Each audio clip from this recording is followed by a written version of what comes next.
خۆشەویستانی کورسات نیوز سڵاوتان لێبێ لەگەڵ هاوکارانم بێکەوە پانۆڕامای ئەم شەوتان پێشکەشەکەین.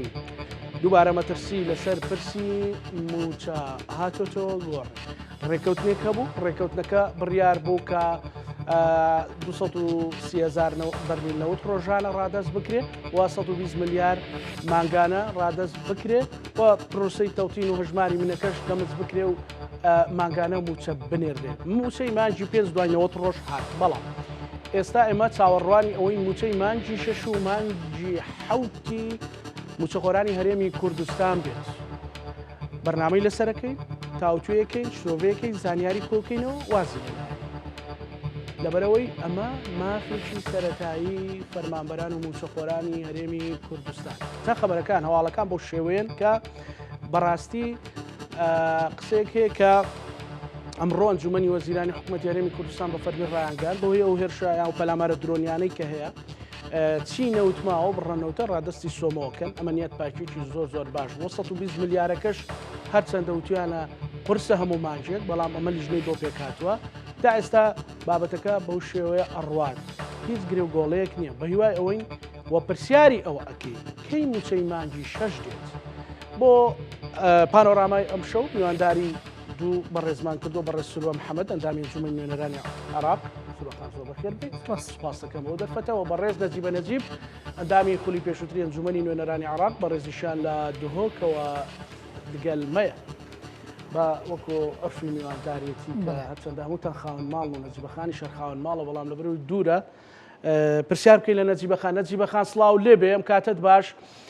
زانیاری لای تۆ چییە دەربارەی موچەی مانجی شەش و مانگەکانی شەش و حەوت بەڕاستی؟ ینی ئەو ڕێککەوتنانی هەیە خۆی چێتە پێشەوە بە تایبەتی دوایەوەی ئەنجومەنی وەزیرانی هەرێمی کوردستان ئەمڕۆ ڕایگەیان کە ئامادەن ئەو ڕەنەوتەی ماوەتەوە لە دوای پەلامارە درۆنیەکان و وەزائیدەن وەستاندنی بەرهەمهێنانی نەوت ئەتوانێت ڕادستی سۆمۆ بکرێت. بله سلام و ڕێز بوجەنە بۆتە بۆ مهێوانەتە بەڕێز بۆ هەمی تەماشاوانن تەلەڤیزیۆنەوە. ئەو موچن فەرمانبەرە طبعا مافەک دستوری شرعی یاسایی قانونی ئەخلاقی سروشتیت موچەخۆرن هەرێمە کوردستانê çawa موچەخۆرن باشوور û navberasta Iraqê mafê xwe heye heyvane werbigirin beramberî wê erkê yê rojane yê heyvane bû dam û dezgehên dewletê edatken yani mafê wane werbigirin. Şayistên darayîn موچەخۆrên herêma Kurdistanê erkek el ser hikmeta Iraqa federal erkek el ser desthelata Bexda ku şayistên xwe darê wergirin bê cêwazî digel fermanberên başûr û navberasta Iraqê. Bedaxewe yani ewnike em dimahîka heyva heftîn هشتا فرمانبرن هرم کردستان موچه هیوا شش نورگرتیه هیوا هفت نورگرتیه اوجی راستی کارتی کرنکا نرینیل سر جیار خلقی کری چنکو زیدتر دهات خلقی هرم کردستان موچه اف دهات ابتنیه کو جار جیار خود بن اگر بین چار سریه طبعا مفروضه ومفروضة أجر دولة عراق دولة كمؤسساتي با دستوري با مفروضة موجب فرمانبرا چه بهانه چه حاجت چه سبب نهاد بنا راگرتن بوچی چنکو یا ایکه ماده دستوری یا چاردت بجیتن چه فرق و جدایی اتنافبر هاولاتین عراقی چه نو بیت کردن همی برانبر یاسای و دستوری وکی ایکن چه جوازین نه ندانا موچن فرمانبرین هرم کردستانه پیشیل کردن ماده چارده و فرق و جوازی هیا یا دوی ماده سه تأکیدت کتن کو ارکل سر دولت جیانکا یا بکرامت بو هر تا که کسی که عراقی دابین کتن اف تا که کسی عراقی مادم هولات عراقیه ارکه کل سر دولت دابین کناش یا رکا یعنی یا شایسته بوی دابین کتن خالا دیگه لکا گرنگ ما 221 فقره 3 تأکیدت کتن کو بشه بودجه یک بيت ترخان كرن اجدهات عراقي يعني تخصص حصة من إيرادات لكل أقليم يعني دستوري بيشتن بوهر هرمك وباريزجاك نبون هرم و اف دانا ترخان کرنا و بشه سه پیبره هم پیبره ای که چند دانشتی نفوه هرم دانا ام پارزگاه نبوی هرم یا دویه پیداویستی محتاجی یعنی کچند پیداویستی هیا یا وی هرم یا وی پارزگاه یا سه که دهات و هرم چیه خالا دی ام تأکید سرد کن کو بریارا محکمه فدرال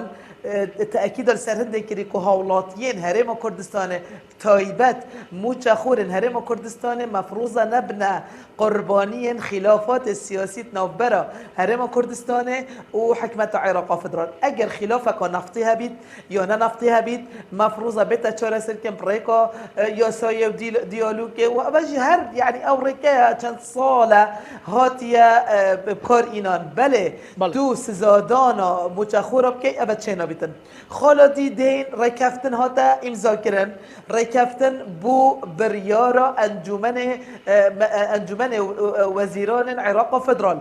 كو هفدي حفت برياردا پسند کرد کو ارک حکمت عراق فدرال شایستن دارایین هرم کردستان بدد و ارک حکمت هرم کردستان نفت را دست کردن بو 208,000 برمیل نفت 203 بده تسلیم کردن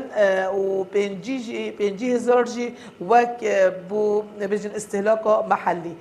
دهات نفتی جی هات دست نشان کردن کو 120 مليار بهنا ترخان كرن ام بهنا دان بو حكمة عراق فدرال اوجي بشتي لجنه كا تايبتمنت دانشيتنش هر دولايا کو پیناسه و تصنیف کرنا دهات نفتی چیه اب همی راستی اب همی تأکید السرهندت کن کو موچخور هرم کردستان مفروضه شایستن خوی دارایی ور بگیرن مادام حکمت هرم کردستان جی آشکرا کرو تأکید السرهنده کر کو امت رازینه امت آمادینه همی ارکل سرخو جیب جیب کن و دی برکفتنه مفروضه حکمت عراق فدرال جی موچه فرمانبر هرم کردستان بدته به بهانه و به حاجت چنکو راستی ارکه شرعی و اخلاقی و قانون دستوری و میجویل سر حکمت عراق فدرال هایکو بدته هولات يدخل هرم کردستانه برز نزيبه قرر مولات اسر وخان بله تاستا او ركوتني هي تاستا هيت قريب قولي شو بدروس بيز بربست شو بدروس با بله. شو هي بناوی خوای گەورە و میهرەبان بەخێر هاتنی نەجیب خانەکەم دیارە ئەو ڕێکەوتنی کەوا لە نێوان هەرێم و بەغداد کراوە ئەو ڕێکەوتنە ئەبوایە 4 مانگ بەرە ئێستا بکرایە بەداخەوە ڕێکەوتنەکە زۆر دواکەوت مفاوزاتەکان زۆری پێچوو حکوومەتی هەرێمی کوردستان ئەبوایە لە سەرەتای دەستپێکردنی گفتوگۆکانیەوە زووتر بڕیاری بدایە لەبەرەوەی ئێمە بمانەوێ نەمانەوێ تاوەکو زووتر بڕیاریان بدایە ئێمە موچەکانی مانگی 5 و 6 و حوتی هەرێمی کوردستان زوو دەهات ئەو بارودۆخەی کە ئێستاکە موچەخۆرانی هەرێمی کوردستان تێکەوت بوون ئەو وەزعە دارایە زۆر خراپەی کە موچەخۆران تێکەوت بوون تێنە ئەکەوتن بەداخەوە ڕێکەوتنەکە زۆر درەنگ کرا لە دوای ئەو کاتەش کە ئێمە ئاگامان لێ ڕێکەوتنەکە کرا تاوەکو ئێستاکە ئەوەی کە ئێمە ئاگدارین ئەمڕۆ ئەنجومەنی وەزیرانی هەرێمی کوردستان کە دانیشتووە کۆمەڵی خاڵ بڕیاری لەسەرداوە ئەو خاڵانە جێگەی دەستخۆشیە بەڵام پێویستە ئێمە بزانین ئەم ڕێکەوتنانە کە ئەکرێ وەکو بەنج وایە ڕێکەوتنێکی گشتگیر ناکرێ ڕێکەوتنێک ناکری ئێمە بڵێن جێگەی دڵخۆشکەریە کە موچەخۆران بە یەکجاری کێشەکەیان کۆتایی دێت ئێمە لە ساڵی 2000 ئەگەر بگەڕێنەوە بۆ ساڵی 2021 کە ئێمە بودجەی 3 ساڵەی حکوومەتی عێراقی کە پەسەند کرا لە پەرلەمان ئەوە بوو بە هەمان شێوە حکوومەتی هەرێمی کوردستان و وەفدی هاتنە بەغداد و ڕێکەوتنیان کرد لە نێو بودجەگا بڕیار درا لەسەرەوەی هەرێمی کوردستان 400,000 بەرمیل نەوت ڕادست بکات داهاتی ناوخۆ ڕادست بکات بەداخەوە ئەوە بوو کە مماتەڵە کرا لە جێبەجێکردنی ئەو ڕێکەوتنامە تاوەکو ئێمە کاتێکی زۆر کوژرا موچە خۆران لە 2014ەوە تاوەکو ئێستاکە ئێمە ئاگدارین بەڕبع موچە و بەنیوە موچە ئێمە ئەتوانین بڵێن لە 2014ەوە تاوەکو ئێستا بۆ زیاد لە 10 ساڵە ڕوات موچە خۆر بێئومێد بووە لە بڕیارەکان بێئومێد بووە لە مفاوەزاتەکان لەبەرەوەی مفاوەزاتەکان تەنها بنجکردنە بۆ مانگێکە بە 2 مانگە بۆ 6 مانگە بۆ ساڵێکە ئێستا ئەم ڕێکەوتنەی کە کراوە بە گوێرەی ئەو معلوماتە یاخود ئەو زانیارانی کە لای ئێمەیە تاوەکو کۆتایی ئەم ساڵە تاوەکو هەڵبژاردننی پەرلەمانی عێراق کرێتەوە پەرلەمانێکی تر ئێستا سروەخان کەی بە دیاریکراوی موچەی مانگی 6 و 7 دێت خەڵک چاوەڕوانی ئەو زانیاریە هەمیشە عێراق بۆ دابینکردنی موچەی خۆیان بۆ تا موچەی عێراق هەمیشە داهاتیان کۆ کردوێتەوە داهاتی نەوتی و نانەوتی بۆ ماوەی 1 مانگ موچەی خۆیانیان داوە ئەنجا کە هاتوون پەنای بردۆ بۆی موچەی هەرێمی کوردستاندا سەبارەت بۆ موچەی مانگی 6 لە دوای ئەو کۆبنەوەی ئەمڕۆی ئەنجومەنی وەزیران دوای دابشکردنی موچەی مانگی حوتی عێراق لەوێ لەبەرەوەی ئێستاکە پرۆسەی دابشکردنی موچەی مانگی حوتی عێراق بەردەوامە دوای تەوابوونی موچەی مانگی حوتی عێراق بەپێی ئەم ڕێکەوتنە بێ بەپێی ئەم لێک تێگەیشتنە بێ لە نێوان هەردوولا موچەی مانگی 6 حکوم فەرمانبەرانی هەرێمی کوردستان دێت ئەگەر بێت و ئەم ڕێکەوتنە کە ئێستاکە کراوە کێشەی بۆ دروست نەبێ بە پێشبینی من لەگەڵ موچەی مانگی 8 موچە خۆرانی عێراقدا موچەی مانگی حوتی هەرێمی موچەیەک نافەوتێ من لەو قەنەعەتیانی بەپێی ئەم ڕێکەوتنە بێ موچە بفەوتێ لەبەر ئەوەی هەرێمی کوردستان ئێمە ئاگامان لێبوو لە دوای ئەو هێرشە درۆنیانەی کەوا دەکرایە سەرکێڵگەنەوتیەکانی هەرێمی کوردستان ئێمە داوامان کرد هەرێمی کوردستان وەکو نیاز پاکیەک ڕێگە بدات ئەو وەفدە تەکنیکیەی تایبەتە بە وەزارەتی نەوتی عێراق تایبەتە بە وەزارەتی دارایی عێراق سەردانی هەرێمی کوردستان بکەن بۆ ئەوەی زەرەر و زیانەکانی هێرشە درۆنیەکان لە کێڵگەنەوتیەکانی هەرێمی کوردستان بخەمڵێنن ئەو لیژنەیە هاتوۆتە هەرێمی کوردستان دیارە بێگومان لیژنەیەکی تایبەتیش لە نێوان وەزارەتی دارایی هەرێم و بەغدا دروست کراوە لەلایەن سامانە سروشتیەکانی هەرێم و وەزارەتی نەوتی عێراق دروست کراوە لێک تێگەیشتنی ئەتوانین بڵێن ئێستاکە تا ڕادەیەک سقەیەک لە نێوان هەردوولا دروست بووە سەبارەت بە داهاتی ناخۆی هەرێمی کوردستان سەبارەت بە ژماری نەوتی هەرێمی کوردستان بەڵام من ئەمەوێ ڕوونکردنەوەیەک بدەم بەداخەوە ئێمە کە باسی داهاتی ناوخۆ ئەەکەین لە عێراقا بەپێی یاسای دارایی ساڵی 2019 مامەڵەکرێ لەگەڵ داهاتە ناوخۆیەکانی سەرجەم پارێزگاکانی عێراق کە 15 پارێزگایە پارێزگاکانی عێراق داهاتی گومرک لەگەڵ زەریبا ئەنێرنەوە 150 ئەنێرنەوە بۆ خەزێنی گشتی عێراق ئەو پارێکەوە ئەمێنێتەوە دەسەڵاتێکی داراییە پارێزگارەکان تحکومی پێوە ئەکەن لە پارێزگاکانی عێراق ئەتوانین ئێستاکە بڵێن لە بەسرە لە کەربەلا لە نەجەفت هەزاران فەرمانبەر بە گرێبەستدانراوە لەسەر ئەو داهاتە ناوخۆیە ئەتوانین بڵین بەشێکی زۆری ئەو فەرمانبەرانش دەرچووی کۆلیژ و ئەتوانین بڵین معاهدەکانن لە عێراقدا بۆی ئێمە هەرێمی کوردستانیش بە هەمان شێوە لە ئێستادا ئەتوانین بەپێی ئەو لێک تێگەیشتنی کەوا لە نێوان هەردوولا کراوە ئەو 150 داهاتی ناخۆیە کەماوەتۆ ئێمە ئەتوانین بە هەمان شێوە بەشێکی زۆری ئەو فەرمانبەرانەی کە تاوەکو ئێستاکە دەرچووی کۆلۆژ و زانکۆکانن کە کێشەیەکی زۆریان بۆ دروست بووە ئەتوانین ئێمە هەلیکاریان بۆ بڕەخسێنی بەڵێ هەرێمی کوردستان بەڵێ هەرێمی کوردستانیش دەسەڵاتی خۆی هەیە لە چوارچێوەی ئەو داهاتەی 150 داهاتی کە بۆی مێنێتەوە ڕێنمایی دەربکات یاسا دەربکات لە بەرەوەی پەرلەمانی تایبەت بەخۆی هەیە حکوومەتی هەرێمی کوردستان تایبەت بەخۆی هەیە ئەتوانن کێشەکان چارەسەر بکەن لە ئێستادا کێشەیەکی تریش هەیە لە هەرێمی کوردستان پێکێنانی حکوومەتی هەرێمی زۆر باشە گفتوگۆ لەسەرەکەم بەڵام سروەخان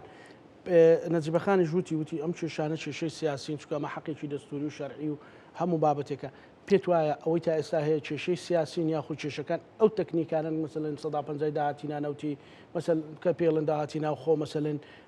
ئەو بڕەنەوتێک کە هەرێمی کوردستان بەرهەمی هێنێ لە ڕێی سۆمەوە بفرۆشێ سیاسینیان بەداخەوە ئێمە هەمیشەڵین کێشەکان سیاسین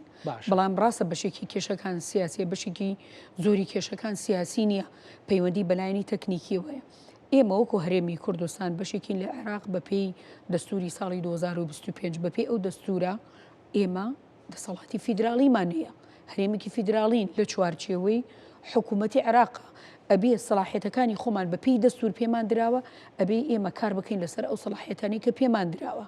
ئێمە ئەگە بگەڕێنەوە بۆ دەستوری عێراق ئێمە دەبینین بەڕێوەبردننی نەوت پێویستە هاوبەش بێ لە نێوان هەرێم و لە نێوان بەغداد. دیارە بێگومان ئێمە کۆمەڵی گرێبەست کراوە گرێبەستی نەوتی کراوە لە هەرێمی کوردستان بەداخەوە ئەو گرێبەستە نەوتیانە بۆتە فشارێکی زۆر گەورە و بارگرانێکی زۆری لەسەر شانی هەرێمی کوردستان دروست کردووە. لە ئێستادا ئەبینین هەرێمی کوردستان نقمی قەرزەکانی کۆمپانیەکان بووە لە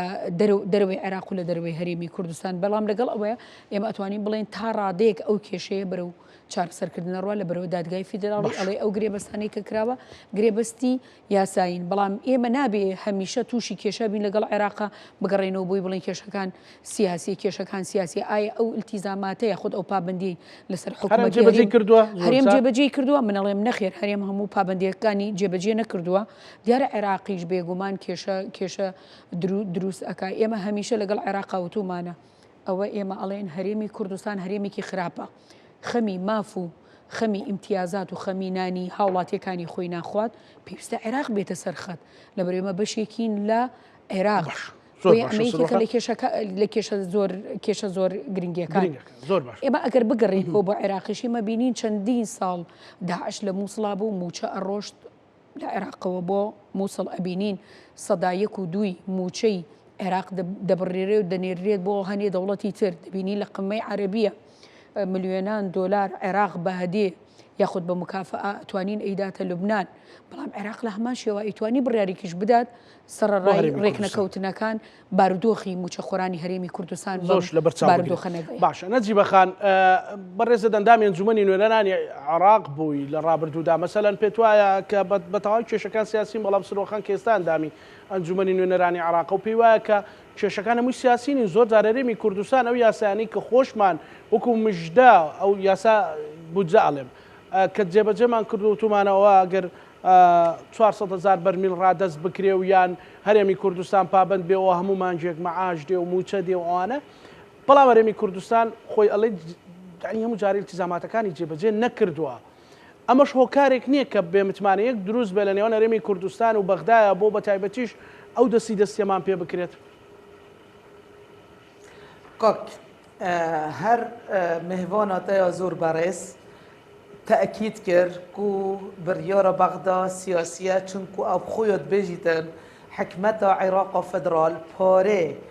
وان فەرمانبەرن ژێر دەستهەڵاتە داعش هەیوانە پارێ وان دایێ تعویزاتت وان دانێ وبس هرم كردستان كالجر داعش نبو بالعكس اگر هرم كردستان وبيشمرقت قهرمان نبون حكمت عراق فدرال نشيا داعش وان دفر رزقار كتن بلكو بشتفانيا بيشمرقين قهرمان شيا وان دفر رزقار كت ابا خالك خالدي يعني باشا تبهره هبن بو غزة وبو دربي ولات وبو همي هولات يتا بس تنبر بهرم كردستانه يعني مسألة سياسية زيادترش تكنيكي بيت باشا أمدي بس بيجين حكمتها عراق وفدرال قوتي أس نشم بريشان تايبا أس نشم موچه فرمانبرين هرم كردستان بدم چونكو أبا خارجي إنفاق فعليا بس بشتي تلفون بوهاتينو زختك فشارك ونيف دولتي تشيبوي يعني راضي بوكو قلت يا استحقاق هرم كردستان نو اس راضي مثلا بركفني واز ديدم انكو تعاملك سياسي الجال متخور هرم كردستان كد كأبا ما فك سرشتي ودستوري وقانوني از حس کم بو جنابتا و بو تماشاوان تلفزیون روم کم بله کو اگر دولت عراق دولتك بيجيت از دولتك ومؤسساتي ما معقولة تو دولتك بدهات تزدتر نوتو 3 سر نفطه بيت تياسا نفطو غازا نبيت ومع العلم صالة 2006 ركفتنا هم مئالين سياسي چيبو يد كردستاني ويد شيعة ويد سنة كو ياسا نفط وغازا بهتا دا مزراندن بهتا دانان الجوري دستوري هميشه عراقي كودا صالات الديف مادة صد ودازده يا فقرة ايك او بيجت النفط والغاز ملك للجميع اللي كافة الشعب العراقي ودبيجتن دا صالات یا کلگه نفتی پشتی 2005 پاوبشید نوبرا حکومتا یا هرم الگل بغدا بهنا اداره کردن خالا دی گلکا گرنگ راستی مشکلا ملگل عراقه مشکلا یعنی عقلیت فدرالیت حتی نو که عراق فدرال تعامله الگل هرم ناکد سر اساسه که فدرالی بو از تأکید کم چونکو سیستم فدرالی که دستور 2005 هات دامزراندن 800 خلق عراق پسند کری سر دو رکن سرکی هات دامزراندن رکن جغرافی ماده 140 حتی نو که حکمت عراق فدرال هیچ پینگاوک نه وشتیا بو جبهه کردن رکنی رکن دی قانونی آسایی که دستالات تشریعی دو جورا پکتید انجمن نران انجمن فدرال حتی نو که اراده سیاسی بغدا بو دامزراندنا انجمن فدرال نهات یدان معقوله تو یاسایک دولت کا فدرال بی اگر نو که امریکا بگیری بریتانیا بگیری آلمانیا بگیری کانادا بگیری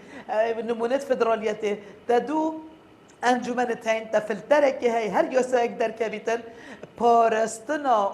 یا مافن هرما و پارزگه نبوینه هرم پارزیتن اوه منینه راستی جبر هنده یعنی ام کتینا ظلم و زورداریا نه جبجه کرنا مادن دستوری این همیشه عراقی کو مفروض اوه پاراستنا هرم کردستان بکت هرم کردستان جی طبعا بری رزگار بیت عراق بری دستور همیشه بیت دراندن هرم کردستان هبو چونکو پریبار خینه هاتا دو مزراندن از هست کم خالقاده جی هاتا گودن تبینیل سردم هوالا ما قوتي يعني بحث بينجي صديقر يعني نوكاب بازده پارزگهن عراق فدرال همیا دهات نفخو نینه همیا دهات نفتی و نفتی نینه گله پارزگه هین نه دهات نفتی هیا نه دهات نفتی هیا بس پارزگه که مچخور نوان مچنخوین حیوانه ورد گیرن آنکو مچخور و پارزگه نگره داینه دهات نفتی و نفتی او خالا دی حتی نو که نه نظامک داخلی نه یاسایک نه دستورک بو پیناسه کرنا نفقات سیادی نفقات حاکمه و نه دهات نفتی نهاتیا دیار کردن يعني حتى که معقوله او پاره خستخانه که تو بدهی او پاره تو عریضه که دعوی بدهی المحکمه او پاره شاروانی بدهی ببیتا خزینا گشتی ببیتا سیادی عینی وقتی تا یاسای تایم پارزگه هندی باشا نجیب خان بو عمل پرلمانی عراق لانجمنی نونرانی عراق لیستا و رابردون و روژندراوه نجیب خان ببوره بوچی امانه کە بابەتەکە ئەوەندە دەستوری ئەوەندە یاساییە بۆچی لە ئەنجومەنی نوێنەرانی عراق قسەی لەسەر نەکراوە هەموو جارێ ئێمە وەکو مێدیاکان و خەڵکی کوردستان وا تێگەێنراوە کە بەڕاستی ئەم یاسای بودجێ بەو شێوەیە دەنگمان پێدا هەرێمی کوردستان 400,000 بەرمیل ڕادەستکاوی کە ئەو بۆ 3 ساڵە بوو بەو شێوەیە بووە 150 داهاتە نانەوتەکانیش و مەسەلەی تەوتینیش تەنانە لە بڕیارەکەی دادگای فیدرالی شەهر ئەوە ئەڵێ يعني دادگای فیدرالیش کە سنادە لەسەر مەسەلەی دەستور و یاسای بودجە هەر ئەوە ئەڵێ بۆچی لێرە کێشەکان یاسایی و سیاسین یعنی لەکوێ کەم و کورتیمە هەیە ئایا ئێمە لە ڕووی دەستوری و سیاسیەوە نەمانتوانی و بەغدا تێبگەین و شەڕی یاسایی و دەستوری بکەین و هەمیشە شەڕەکەمان کردوتە سیاسی یان هەر بەڕاستی ئەمانەوێ پەردەپۆشی کەین و بشێوێنین کامیانم بله خالق سەرەکی ئەوە ام کرد یک ریز نبوین یک هلویست نبوین چونکو یک ریز و یک هلویست نبوین هر حزبك شلای خوب کارت کرد مع العلم يعني مفروضة خلق كردستان جاوره بو همي لاين كردستاني یک ریز بن یک هلویست بن بغدا دم سال 2004 و 2005 وقت برس مسعود بارزانی و مام جلال رحمتی و نوشیروان رحمتی همی یک ریز بون یک هلویز بون شیان مافن دستوری بکنه دستوری دو بچسبینن بس وقت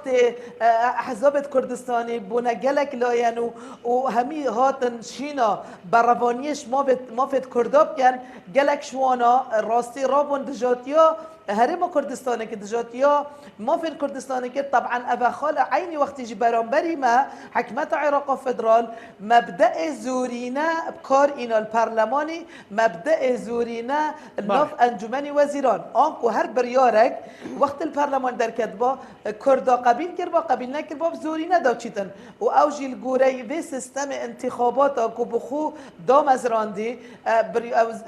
زورينا نه و زورينا پریوت بن نه یک رئیسیا مالا کردی نه یک رئیسیا یعنی نینرین کردال بغدا ابا خالک سرکی براستی ابا لوازی بو کردای برانبری و زورينا کو دست حالات بغدا تایبت جی عرب شیعه کو زورينا پارلمانی زورينا الانجمنی وزیران بوی سبب همی بریار وکی وانا پرببچن که دستور یعنی حتی نو که پیشیل کنه باشه وفد کردستانی یعنی ایکاتی تدابون برای اسقباط طلبانی بسروکات یا گلشان داکر سید آمانج رحیم تدابون امید صباح سروک حکمت هرم کردستان برای مسرور بارزانی بخو سروک هرم بخو چوینا بغداد دانشتنت کرین دانستاندرت کرین گل همی لاینا رش نخاره رکفنت امضا کرین بس وقتی هات نه بار جبه جی کرن نه هات جبه جی کرن اری ما یعنی اگر تعامل و بدرستاهی يعني عراق سحكر بهاولاتين هرم كردستانه وك هاولاتين عراقي چونكو هميا جواز عراقي هاي هميا بطاقان اجتماعية هاي عراقي مفروضة ارتكل سر حكمة عراق فدرال الشايستين دارایی بدات اصلا مفروضه موجه حقك شرعيه حقك قانونيه ابا خالقاتش از حس کم بیجم 2014 و حتی که یک پاره وک بودجا و برهنان نهاتی هرم کردستانه طبعا بودجت بیتا دو بش بچه کار اخصنه و بشه یعنی یه تشغیلی و یه استثماری و برهنانه و برهنانه که بدب کار اینان دن بو خطابخانه بو خستخانه بو رکابانا بو صدا یعنی معقوله اف پاره همیش بشه بو جهرم کردستانه بهتا رکاب نابه نفقات سیادی که نفقات سیادی بو جا 2005 تنها 6 فقره بون 2023 24 25 بونن 3.4 فقره و بیک و ایک شد بیشت ابا خلط ابا درسنی باش زور باش نجیب خان اگر ملت همی تأثیر کارت کرنل سر بشه بو جهرم کردستانی کری براستی گلک باش مالا کردستانی کارت کرنل سر که باش گلک باش سر خان یعنی اگر بیتو اما استا بو بینرکان من قساکین اوانی که نجیب خان یلی اوانی که جنابت یلی براستی شقام وریگری شقام جلفانی شی بەتاڵیە ڕاستە هەفتەی ڕابردوو معاشێک دابش کراوە بەڵام وڵا شکورە و هەفتەیە بوو بەشێکی کەوتۆ هەفتەیە ینی بەڵام ئێستا لە کۆتایی هەفتەیە ئەگەر کابرا کرێچەکەی خاوەن ماڵەکەی داوای کری لێکرد بێوانە وەحاصڵ و خەڵک خۆی حاڵ و گوزەرانی خۆی زانێ پارەی پێ نەماوە خەڵک ئەو قسانە وەرەگرێت کێشەکە یاسایی و ئێمە نەمانتوانی و کێشەکە دەستوریە و وەڵا پارەیان بۆ داعشە ناردوو بۆ ئێمەی نانێرن خەڵک پارەیەوێ خەڵک بووچێوێ بله وایا بله حلقه چیه سبرین دانی چه نیگرانی چه دلی دیشه بله کاغزانه استعمالین الان موچی مانگی پنج موچی پانگی پنج و کوی ندرابید لبر اوی موچی مانگی پنج و اتوانی بله موچی مانگی ششش اگر بیده نفرمانبرانی هریمی کردستان تنها بشی قرضه گیان کات بله وایا هیچ هم پینامینی گرفانی کی بطال کواتا اور رکوتنی ککراوه لنیوان هریم لنیوان بغدا ابي دريجي في بدريت ابي موچي مانگاکانی 6 و 7 و 8 و 9 و 2 11 و 12 لسر اساسي او ركوتنا بين لنيوان هريم ولنيوان بغدا ابي هريمي كردستان خوي نتزيته ولو ركوتني ككردويتي اما لا يعني اگر اما باسي بكين لهر حالتك اگر عراق خوي دزي ولو ركوتني كوا كردويتي لك او وقت او يك رجال خان باسي كم ما او كاتي اما او كاتا من يكم كسب لبردم وزاره اداري او استمو علي وزاره اداري حكومه عراقي ختايتويا هريمي كردستان التزاماتي سرشاني خوي جيبجي كردو تو عراق التزاماتي سرشاني خو جيبجي نكردو اما خاليه كم خالي دوم يعني براستي اما نابي موچي فرمانبراني هريمي كردستان پسان بخینە سەریان کۆنتترۆلی بکەین فەرمانبەر موچەی خۆیەتی وەرە کاکەیان موچەی تەوتینەکەی موچەی هەرچیلی ئەەکەی وەرە هاوشێوەی موچە خۆرانی عێراق موچەکە بخەرەسەر کردی دیکارد بۆی ماگانەوەری بگرێت فەرمانبەر ئەوێ ماگانە موچەکەی بێتە گیرفانیەوە ئەمە حاڵەتی دووەمە پێویستە هەرێمی کوردستان کاری لەسەر بکە ئێمە کە دەینە سەر ئەوەی عێراق ڕێکەوتنەکانی جێبەجێ کردووە یا جێبەجێ نەکردووە خۆ ئێمە سواز بۆ خۆی گەورە زۆربەی کاتەکان لە ڕێگەی تەلەڤیزیۆنەکانەوە ئەبینین وەفدی هەرێمی کوردستان هاتووەتە بەغداد هیچ پرسێک بە هیچ پەرلەمانتارێک نەکراوە مەگەر چۆنها جارە جارە فراکسیۆنێک بانگ بکرێت یا خۆت بانگ نەکرێت بۆیە ئەتوانی بڵێ نەگفتوگۆ نە مشاورە لە زۆربەی بابەتەکان لەگەڵ ئێمە نەکراوە وەفدی هەرێمی وەفدی هەرێمی کوردستان دێت ڕێکەوتنەکانەکە ئێمە لە بودجەی 3 ساڵی هەرێمی کوردستان خۆیان هاتوونە ڕێکەوتنەکەیان کردووە بە ئێمە وەکو پەرلەمانتاران و تویانە کاکە ئەمە یاساکەی و ئێمە ڕێکەوتمان کردووە لە بڕۆن دەنگی پێ بدەن بە هەمان شێوە ئێستش ئەم ڕێکەوتنەکە لە نێوان هەرێم و لە نێوان بەغداد کراوە بە ئێمە وتیانە ڕێکەوتنێکی زۆر باشە و لە بینی عێراق و لە بینی هەرێمی کوردستانە بۆیە ئێمە هەمیشە پشتیوانی موچەخۆری هەرێمی کوردستانی لەبەر ئەوەی موچەخۆری هەرێمی کوردستان بۆتە قوربانی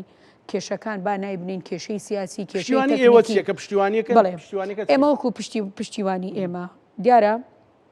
پەرلەمانی عێراق دوو دەسەڵاتیە دەسەڵاتی یاسادانانیە لەگەڵ دەسەڵاتی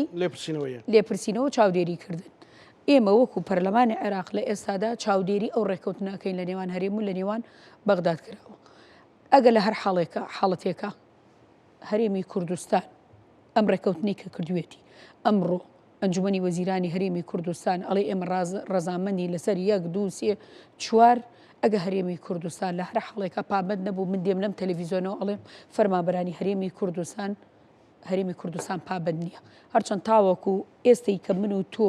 باسی کێشەی موچەخۆرانی هەرێمی کوردستانەکەین بەشێک لەو ڕێکەوتنەی لە نێوان هەرێمی لە نێوان بەغداد کراوە ئەمڕۆ نیازپاکی هەرێمی کوردستان دەرکەوتووە کە داهات و کەلایەنەکانی تری جێبەجێەکە و ئێمە با یەکشتی تریش ڕوون بکەینەوە ڕێکەوتن قورئان نییە تا ئێمە جێبەجێ بکەین ڕێکەوتن ئەوەیە کەوا لە هەر حاڵەتێکا کێشەیەکە بوو لە زیادی و لە کەمی داهاتی هەرێمی کوردستان لیژنەیەک بێتە هەرێم لە بەغدادەوە بێتە هەرێمی کوردستان وەکو نیاز پاکێک تەدقیق بکە لە گومرکە لە زەریبەیە لە لایەنەکانی ترە لە هەر حاڵەتێکا ئەگەر هاتوو نەوت لە هەرێمی کوردستان ئەو بەرمیلانەی هەناردە ئەکرێت کەم بووەوە زیادی کرد ئەو کاتە بالیژنەیە وەکو نیازپاکی لە عێراقەوە بێت راپۆرتی خۆی بدا بڵێ هەرێمی کوردستان ناتوانانی ئەمانە بکرێت بەڵام نابێ ئێمە بڵێن وڵاهی پێمان نادرێت کە پێت نادرێت عێراق لەبێوە بڕوا بەوە ناکە کە تۆ کە ناتوانانی بینی بۆیە من ئەڵێم ئەگەر هەرێمی کوردستان بێوێ موچەی مانگی 6 و مانگەکانی تر بێ ئەبێ ئەو ڕێکەوتنەی کە کراوە بەبێ ئەو ڕێکەوتنە و بەبێ جێبەجێکردنی ئەو ڕێکەوتنە من لە ئێستاکەوە ئەڵێم دیناریە موچە نایە بۆ هەرێمی کوردستان ئێمە ئەگە بگەڕێنەوە بۆ دەستور باسی کێشە دەستوریەکان بکەین باشی کێشەکانی تر بکەین لە نێوان هەرێم و لە نێوان بەغدا ئەو کێشانە کۆتایی نایە لەبەرەوە ئێمە کێشەی بودجەمان هەیە کێشەی بودجەی وەبەرهێنانمان هەیە کێشەی بژانەوەی پارێزگاکانمان هەیە کێشەی زەویمان هەیە کێشەی فەلاحمان هەیە کێشەی ئاسمانمان هەیە دەیان کێشەی ترمان هەیە کێشەی پێشمەرگەمان هەیە کێشەی مادەی 140مان هەیە ئێمە باسی کێشەی پێشمەرگاکەی نەجیبەخان باسی ئەوەی کردکەوە پێشمەرگا بەرگری لە وڵاتە کردووە تخوا ئەکرێ پێشمەرگەیەک هەموو ژیانی خۆی بەخش بێتە ئەم وڵاتە چ لە ساڵی 91 لە ڕزگارکردنی هەرێمی کوردستانەوە چ لە 2023 لە پاراستنی هەرێمی کوردستانەوە بێ چ لە شەڕی داعشەوە ژیانی خۆی پاراستە بێت بەم هەرێمی کوردستانە 3 مانگ موچە وەرنەگرێت 4 مانگ موچە وەرنەگرێت ینی ئەکرێت بەڵێ نەجیبەخان کەرەم کە بله بس طبعا دستخوشی الخاطینت کم گوتی اما دو ارکمان هیا ارکی رقابی و ارکی تشریعی باشه اگر حکمت هرم کردستان ترون کرد باشه اگر حکمت عراق و فدرال پابند نبو جناب تنوک اندام پارلمان يعني چه دکن يعني جناب تبو حكمت هرم كردستان رون كر بس اگر هاتو شو حكمت عراق وفدرال ديار بو او مقصره وك اندام برلمان نرن كردا هوا چريك هي هم بكن اگر زحمت نبيت شكرا بەڵێ ئەو کاتە ئێمە لە هەر حاڵەتێکە ئەگەر هەرێمی کوردستان بەداخەوە ئێستا حکوومەتی هەرێمی کوردستان پێک نەهێنراوە پەرلەمانی عێراق نییە تاوەکو بتوانین بڵێن چاودێری دەسەڵاتەکانی حکوومەتی هەرێمی کوردستان بکە ئێمە وەکو پەرلەمانی عێراق نەجیبەخان خۆی ئەزانێت دەسەڵاتی ئەومانەیە لێپرسینەوە بکەین ئیستیضافە بکەین سەبارەت بە ئەو ڕێکەوتنەی لە نێوان هەردوو لا نەکراوە ئێمە ئەو کاتەوە وەکو پەرلەمانتارانی هەرێمی کوردستان من لێرەوە ئەڵێم ئێمە وەکو پەرلەمانتارانی یەکێتی نیشتیمانی کوردستان بەناو هەموو پەرلەمانتارانەوە قسەکە ئێمە ئامادەینی لە یەکەم کەسەوە ئیمزا بکەین لەسەر ئەوەی لێپرسینەوە بکرێت لە هەرێمی کوردستان و لە بەغداد بەڵام بە مەرجێک فراکسیۆنەکانی تریش لەگەڵ ئێمە بن لە کاتێکە کە ئێمە باسی لێپرسینەوە بکەین. ئەتەوێت چی بکات سروخان کە دامێن جومەی نوێنەرانی عێراق؟ اولا راستی مفروضه اندام برلمانت ما لپرسینوال سروک وزیران و هر واسه وزیر دارایی کربا دیف ماده 52 یا هستکی کم ترخمی که نزیب خان هستکی کم ترخمی که سروک وزیران قسید خاریا قلتی اقسم بالله العظيم ان ارعى مصالح شعبي باشه ما اره کردستان جی متخور کردستان ما نه شعب ما نه بشکل عراقی ما نه او سید خوردیه ابد مصلحتی برجواندی هولاتیان لپیش بیتن باشه اره برجواندی متخور هرم کردستان ما نه او متخورتون مجابدت وک ما فکر یه شرعی قانونی درستی یه یاسایی راست کور بگیدن راست نوکا یعنی لیجان پارلمانی نینه نوکا کار انجمن نینران عراق فدرال تقریبا نینه چونکو همی مشغولی انتخاباتنا بس مفروضه راستی افکاره بولی پرسینوتان لسرک وزیران وزیری دارایی نکردوا تو او نالیت ابو لێکۆڵینە لە سەرۆکۆزیران ئەگەر ئێمە لێکۆڵینەوە بکەین لە سەرۆکۆزیران و سەرۆکی ئەنجومەنی وەزیران بەپێ ئەو ڕێکەوتنەی لە نێوان هەرێم و لە نێوان بەغداد کراوە ئەبێ لێپرسینەوە لەسەر نەجی بەخان ئێمە یارمەتیم بدەین ئێمە باسی یاساکەین و باسی ڕێکەوتنەکانەکەین لە نێوان هەرێم و لە نێوان بەغدا ئێمە ساڵی 2021 ڕێکەوتنێک لە نێوان هەرێمی کوردستان و لە نێوان عێراق کراوە هێنراوەتە پەرلەمان ئێمە دەنگمان لەسەری داوە ئەو ڕێکەوتنی کەوا لە نێوان هەردوو لاکراوە ئێمە ئەبێ چۆن لێپرسینەوە لە بەغداکەین لێپرسینەوە لە هەرێمی کوردستانی شەکەین و نەجی بەخان ئەبێ ئێمە ئاعتراف بکەین ئابووری سەر بەخۆش کسی هێنا بوو بە بەڵا بەسەر ئەم هەرێمەوە تاوەکو ساڵی 2014 ئێمە نەوتیشمان نەبوو نەوتیشمان دەرنەهێنا بوو عێراق کاملی موچە خۆرانی هەرێمی کوردستان و بودجەی عێراقی نارد بۆ عێراقا نەجی بەخان ئێستاکە من یەک شت پێ ئەڵێم ئێمە چەندی محافەزەمان هەیە لە عێراقا نەوتی دەرنەهێنراوە نەوتیتیان نییە و نەوتیشی تیا و دەرنەهێنراوە بیرە نەوتەکانی حکوومەتی عێراقی موچەی بۆ ئەنێرێ گشت سەرمانیەک و داوای هیچ کێشە و گیر و گرفتێک نییە فەرمانبەرانی ئەو پارێزگایە لە موچەی بۆ ئەڕوات بەڵام لە کاتێکە ئێمە وەکو هەرێمی کوردستان ئەگەر نەوتمان دەرنەهێنرایە ئێستا حکوومەتی عێراقی هیچ بیانوویەکی نەئەبوو لەسەر ئەوەی کەوا موچەی هەرێمی کوردستان نەنێردرێت بەڵام لە ئێستا 2023 نەفتۆمە کەستیە بەردەستی حکومەت عێراق فدرال پشتی بڕیارە محکەمە فەڕەنسی پاریسێ دەرکەتی هیچ نفتك اگر یارمەتی بدەین وشركة السومو يعني رصيب حتى بوجودو 2023 عندهم برلمان الشيعة وسنة وكرد بسنت كركو 400,000 بابل نفط ككمترين أصل بين تسليم كرن بو شركة سومو كواتا دستي حكمة هرم كردستان دو نمايا 2023 2024 2025 بدا خوانا جيبا خانا وريكوتنا حكومة هرم كردستان جيبا جينا كرد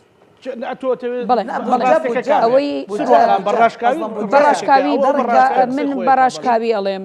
ئەو ڕێکەوتنەی کەوا هەرێمی کوردستان لەگەڵ بەغداد کردی لە بودجەی 3 ساڵە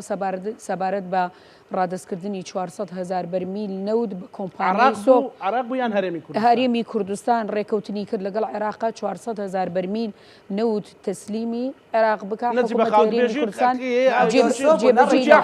ئەمە بۆ ئەوە نییە نەجی بەخان ئەمە بۆ ئەوە نییە من بڵێم نەجی بەخان ئەگە یارمەتیم بدەی ئەمە بۆ ئەوە نییە من بڵێم هەموو تاوانەکان بخەمە سەر هەرێمی کوردستان عێراقیش تاوانی هەیە بەڵام ئێمە با ڕێکەوتنەکان جێبەجێ بکەین لە هەر حاڵەتێکە ئەگەر هاتوو کێشە بۆ موچە دروست بوو لەلایەن عێراقەوە ئەو کاتە ئێمە دێن بە پێی یاسا و دەستور لەگەڵ لە هەردوولاکەی چی ئێمە ڕێکەوتنەکان هەرێمی کوردستان جێبەجێ نەکردووە کە جێبێ من بۆیە ئەڵێم کۆتا قسەم لەسەر مەوزوعی موچە ئەتوانم بڵێم ئەم ڕێکەوتنی نێوان هەرێم و بەغداد جێبەجێ نەکرێ موچە نای بۆ هەرێمی کوردستان تا ئێستا ئەو ئەڵێ تا ئێستا ئێمە چاوەڕوانی ئەوەین کە خەتا لە هەردووچانە هەڵە لە هەردوو لایە بەڵام تا ئێستا زیاتر حکوومەتی هەرێمە پابند نەبووە تا لە مەسەلەی 400,000 بەرمیلەکەش حکوومەتی هەرێمە بەڕێز نەجیبەخان ئەمە ڕاستیە راست از برای خوب بيجم طبعا هميتشت بتكنولوجياني هميتشت اشكرانا واضحا يعني وزارتها نفطة عراق فدرال وحكمتها عراق فدرال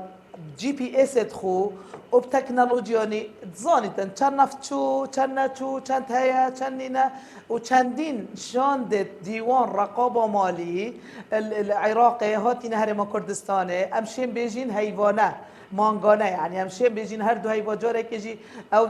ميزان مراجعه چيتن دانستاندن هات نكرن هر يعني هر دهاتك نفطي او نه نفطي حكمت عراق فدرال يا زانيتن كابوچيناچيت بوچيناچيتن هيا نينا زن بس دا خاله اس بگیریه يعني تاكيد السرد كم او موچن فرمانبرن هرم کردستان مفروضه سزادانا خلق هرم کردستان اشلای حکمت عراق فدرال و نهاد بادان یعنی چه ذنب فرمانبر هرم کردستان چه ذنب خیزانا یعنی یت شهید سربرزن چه ذنب پکفتیه که موچ خونه ورگریتن چونکو خلافک نوبرا نجیب خان استاتو برزد لدوهوشی برزد لدوهوشی ام دبيجين هرم كردستان فرزن برزت لدوهوشي نجيب خان او كسانا معقوله تو سزادانا خلق خوب بدي يعني موچوان نده اینو که زانی تا بودجا های بودجا ما 17 صده بو پاشی بو 12.6 پاشی ام گشنا موچه جی درست نایت دان باش يعني لايتو ختاكا نجيب خان ختاكا لايتو سطل صد لحكومة عراقية نجيب خان ختاكا صد لصد لحكومة عراقية اسشد بيجم ابخو مفروضه حكمت هرم كردستان بلان بيهبا مفروضه بلان بيهبا بو دانا موچا اگر حكمت عراق فدرال موچا ندتن مفروضه حكمت هرم كردستان تا بلانا بيهبا تا بلانا سيهبا موچا خور نمجبوره تحمل بكتن راستي مين تبه بداهات مين تبه جيار چكاوه جيار خلقيه لا يادو بس كم ترخمي تزاني كم ترخمي يا نفطه ويا نفطه أبا حكمت هردو يعني ناچنا غير كوكب ناچنا سربانه هيده هردو موجودن أبا 10 سال أبا 15 سال دانستاندن وكيشا نفطه بردوامه واحتمال 10 سال تجي نجيب خان ايه مقصبوا بملتكين ايه مقصبوا بين ركان معنا كاين بو خلقك كاين كموشا خورا نجيب خان بس يك دقيق دبراي خود نه سزادان بله باش يك دقيق دبراي خود يعني مثلا استا او قساني جنابت او شروفاني جنابت بيتواير خلق لدهوك مقنعه بي رازيه بي براستي چکە من ڤیدۆکان خەڵکە بینم هەواڵ و دۆستی من هەنە ji دهۆکان ڕەنگین یعنی ئەو قسانە مقنعکردن ڕازیکردن بۆ خەڵکی دهۆکە بڵێن ئەوە خەتای عێراقە و تەواو غەدرمان لێکن سیاسیە کابرا ژیرفانی بەوە گەرم نابێتەوە لە گەرمیانەوە تاکو زاخۆ بەتایبەت کە بەڕێزت لە دهۆشی لە ناو خەڵکی و ئەزانم کەسێکی چالاک و ئاکتیڤی بەڵام ئەمە باوەڕی پێکە خەڵک زوني كوك مسألة قوت خلقه نون خلقه يعني جريدايا بجيارة خلقه بمانو خلقه با يعني ورا خيزانك نشت بهرابتن شيري بو من دالت خوب كريتن نشت مثلا درمانو بكريتن أبا يعني أو بو مشكلانين أو بو فرمان بريكا خطايات حكمة هرم كردستان أن يتبغدان أو بموچه خود فيد يعني هولاتي شايستن خوين دارايد فين وقت فرمانبر چی تا دوام خو ساعت 8 بس ما خولد ده ساعت 3 درد که بیتن ارکه خوی یه بجین یه برانبری دولت و دامو دزگاه اداد کتن مفروضه پاری بیت دان راستی بس چیه نوکه خلق هرم کردستان جی اتزانیتن کو مسئله کو سیاسیه نه مسئله کو تکنیکیه ما بس اوا کو فدرالیت نمینید کیان هرم کردستان نمین اجبر هندجی خلق هرم کردستان الزاخ وحتى خانقينه يعني تظانن كو اف سزادانه ما بس تكا سياسيه ديبرا زيادتش كو مساله كو تكنيك بس هر حالتي مفروضه متخور گرن شايست الخو اداره ور بگرن باش سروا خان دواسرن زيتو دواسرن جيمن اوي عليم حكومتي هريمي كردستان كوتاي بينه لەگەڵ عێراق ڕێک بکەوە موچە خۆر توانای نەماوە بەڕاستی ماوەیەکی زۆرە موچە نەدراوە خەڵک ئەوەشی کە هەی بووە خەڵگەشتوتە ئەو ئاستەی سیارە و ماڵی فرۆشتووە ئەگە بڕۆ سەر بڕۆیتە نێو بازارەکانی هەرێمی کوردستانەوە دەبینیت ڕۆژانە دەبۆ 12 کەس لە نێو بازارە نبینیت خەڵک بارودۆخی زۆر خراپە ماوەیەکی زۆرە ماوەی زۆر براوەتە سەر بە کۆن و بوونەوە بە مفاوەزات و بە کێشەی تەکنیکی و بە کێشەی سیاسی و بە کێشەی دارایی و بەلابلا کۆتایی بەو کێشانە بێنن موچە با بکاتە دەستی موچەخۆری هەرێمی کوردستان موچەخۆری هەرێمی کوردستان پەیوەندی بە کێشەی سیاسی و کێشەی تەکنیکی و هەناردەی نەوت و هەناردەی غاز و نازانم داهاتی ناوخۆ نییە موچەخۆر موچەی ئەوێ بۆیە ئەڵێ هەرێمی کوردستان کێشەکانتان حەلکەن لەگەڵ بەغدادا لە کۆتایی قسەکانی تۆ نەجیبەخان گەیشتنە ڕێکەوتن بەڵام هیوادارم حکوومەتی بەغدا و هەرێمیش ئاڕێکەوە لە ئەو بە عەرەبی و بە کوردی سوپاس بۆ بەڕێز سروە محەممەد ئەندامی ئەنجومەنی نوێنەرانی عێراق سوپاس بۆ بەڕێستان هەروەها سوپاس بۆ بەڕێز نەجیبە نەجیب ئەندامی خولی پێشووتری ئەنجومەنی نوێنەرانی عێراق لە دهۆکەوە لەگەڵمان بووی سوپاس بۆ میوانی عزیزم بینەرانی ئازیز لەگەڵ هاوکارانم بەیەکەوە پانۆرامای ئەم شەومان پێشکەشکردن ئێوە شەمولایەکتان ئەکەینە ئەمانەتی خوای گەورە خواتان